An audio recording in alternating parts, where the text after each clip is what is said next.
Hey YouTube, Travis here. I know it's been a long time since I've done a Puch Maxi update. Oh yes, I am pronouncing it correctly this time.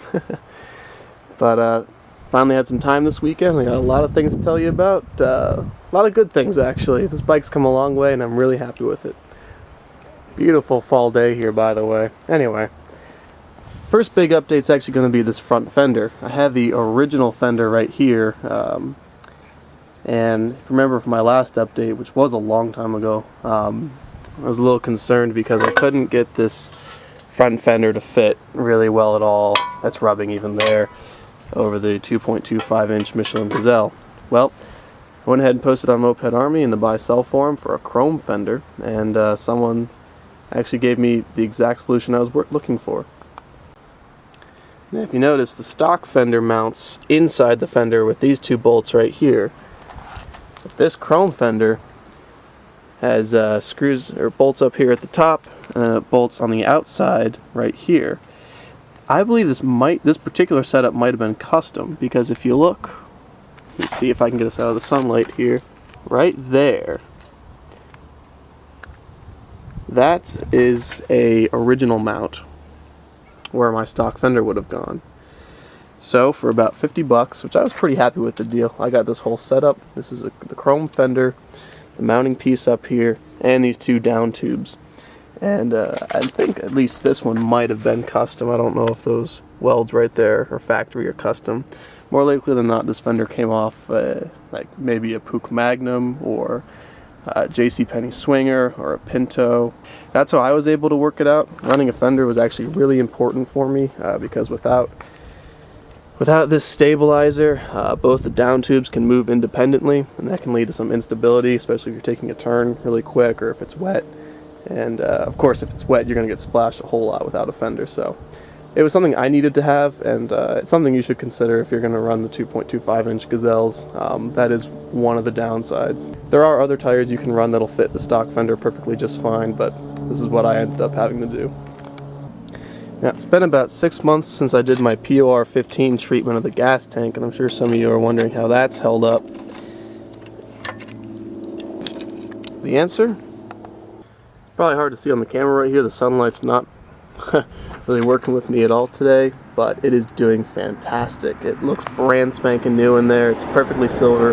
My gas has been coming out completely clean. I haven't even had to run a filter on this guy.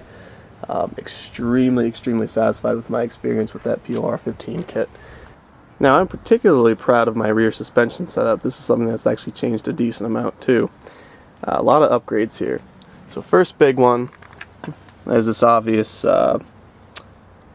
new rear suspension spring right here. I have the stock ones here for comparison. I have them inside this box. This is the Extreme shock absorber. And got this off Treats. This is the 300 millimeter, just the stock length. So these are the original ones. They got this plastic housing around them, and they were really not really up to the challenge of running two people sometimes. So these ones have been actually fantastic. They're 5-way adjustable, but I've left them in the position they came in because that's actually working out great for me. Went ahead and have these passenger foot pegs here. These flip down and come back up. And of course, I believe I had the long seat at one point. That's holding up fantastic. This book rack is new. This is a new old stock book rack. I also added these extra rails right here, these chrome rails. I do like my chrome. Those rails were not originally on my moped. They would have been on like higher end models like the Maxi Lux or maybe the 2 horsepower model or whatever. But I thought they were kind of cool. Actually, I even bought a footrest. This was really rare. But it won't fit right now. I'll tell you why. It's got to do with my order and spacing of things here. And even if you look at this from the back, you can tell it's not totally right because the book rack does bow out slightly, a little bit. And I can't do a whole lot about that until I get a new, longer bolt that runs through the middle here. It's just, I have so little room. Like, this is only on there 1 or 2 turns. And it's really hard to move stuff around, but once I get this adjusted in more, I'll be able to put this footrest on. It's funny. It came purple. So I spray painted it just flat black to match my side covers, which I also painted, and those came out okay. And my most recent suspension upgrade is this robot swing arm. This nice chrome, brand new, aftermarket swing arm. And this was not something I planned. Last weekend when I rode it home, I noticed a little bit of loss of power. And a little confused, but I pushed on, whatever. Some of you might have already spotted this, but I got home. To my horror, I looked at my rear tire. And see how it's all kind of chewed off right there? Yeah, that's from friction rubbing against the swing arm. I don't know how or why, when it happened. I have the stock one here. It's got this nice big old dent in it right here. And that was messing up my day. When I put the rear gazelle on, I only had about 1 millimeter of clearance on each side, and that didn't bother me, but something so minor as this could come to mess up my day. You can even see still had the burn mark on it right there. Yeah, so my swing arm got bent, and I thought about it, and I thought, well, I could probably get it in a vise and I could bend it back, but I was concerned that maybe some of the structural integrity, I guess is the right word, maybe not, whatever. Worried that might have been lost, and this was a good opportunity to upgrade because this allows me to run wider tires with ease.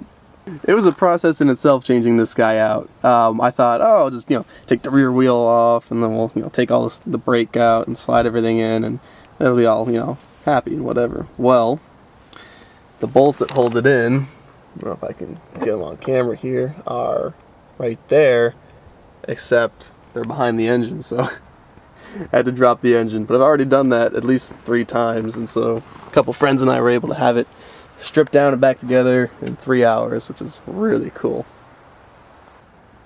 So that was all cosmetic stuff. That's all fine and dandy. Let's get into the real meat and potatoes. Let's get into the performance here. Oh yeah, maybe one more cosmetic thing. I don't know if I had this on there last time, but my custom Puch badge right here.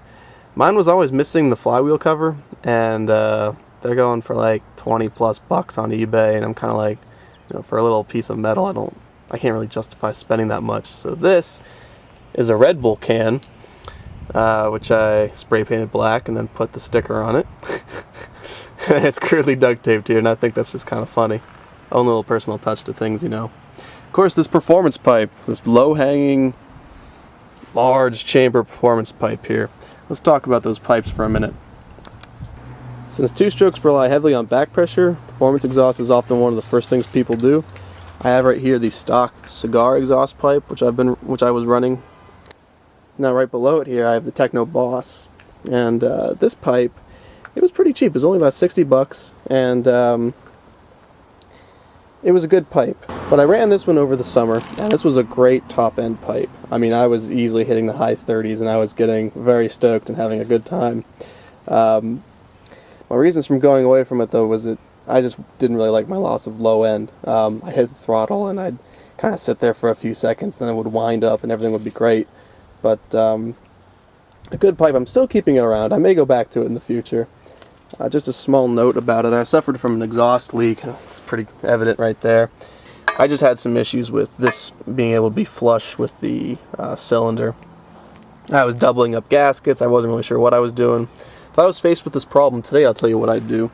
And I do this for every exhaust gasket. As I hit it down with this stuff. This is copper spray gasket. This is meant for high temperatures.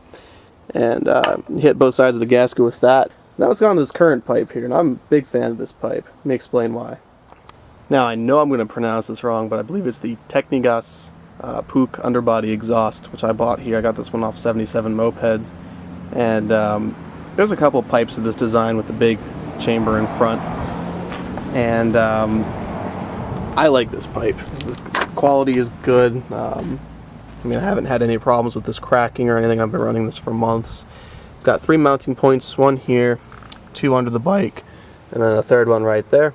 This pipe has made my low end fantastic. Yeah, I did chop off my top end a little bit, but my acceleration is great. Right now I'm just cruising around the low 30s, loving life. Other modifications are the high flow filter, and of course I've upjetted the carb to compensate. I can't remember off the top of my head. I believe I'm running 72 or 74 jet with this setup. That's where I stopped 4-stroking. So, but yeah, big things, really big things. I've got 2 mirrors up here. The one on the right's probably going to go soon. It's kind of useless, but this is on the right side now. And you know, when I had that last update out there, I mean, this bike was barely thrown together and barely running. I've done so much to it since then that I haven't had a chance to talk about. Like, I did a gasket set, I had to buy a torque wrench, torqued everything perfectly, a new clutch cover gasket, all new head gasket, base gasket, everything, and it cleaned up real well. Future things. Well, I've got big plans for this bike. Still, you know, I always do.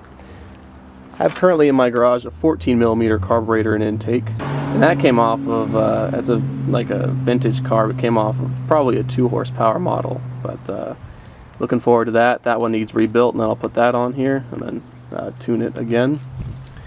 And also I'm going to do something with my gearing, I think. I'm going to try experimenting with that a little bit. Right now I've just got the stock gearing, and it's fine, but I'm looking forward to being able to play with that and see what I can do with my acceleration and my top end.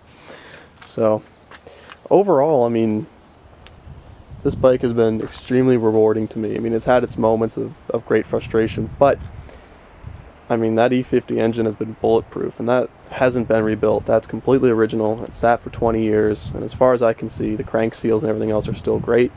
There's a couple quirks and repairs I need to do, like my speedo drive crapped out on me, so the cable's just hanging. I took it out. There's a couple minor little things that need to be done, and of course the cosmetics. I'm not running my left side cover because all my bolts fell out that hold it in just from vibrations, so I'm going to cook up something to prevent that from happening again. But overall, it's been a heck of a learning experience, and I feel really confident working on small engines now of all kinds. So real quick, I will take you guys for a ride. This is going to be pretty sketch, but I'm looking forward to it. Oh, and of course, before we go on this ride, it's worth mentioning that I do wear a helmet. This is nothing fancy, it's just an HJC. I think it's a CL33. It says CL33 right here, but it also says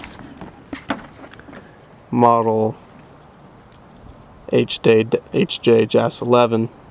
Anywho, this is a 3/4 face helmet. Eventually I'm going to get a full face, but this is just a nice little starter helmet for now. Went ahead and put another Puch sticker right there, so make it mine. I wear size medium, no complaints. I do like this helmet a lot. Alright, here we go.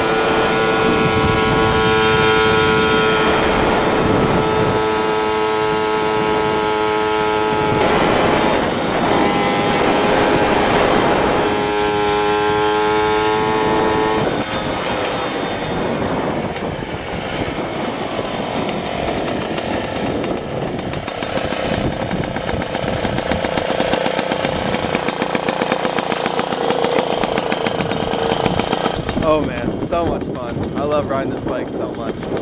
Alright YouTube, well, hope that was a good update for you. It certainly was for me. I've got a lot more video ideas planned. If you're interested, leave a comment. Please go ahead and feel free to like the video if you do.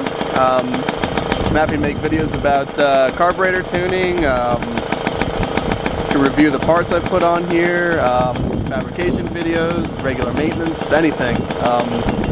Alright, well, until next time YouTube, happy blasting!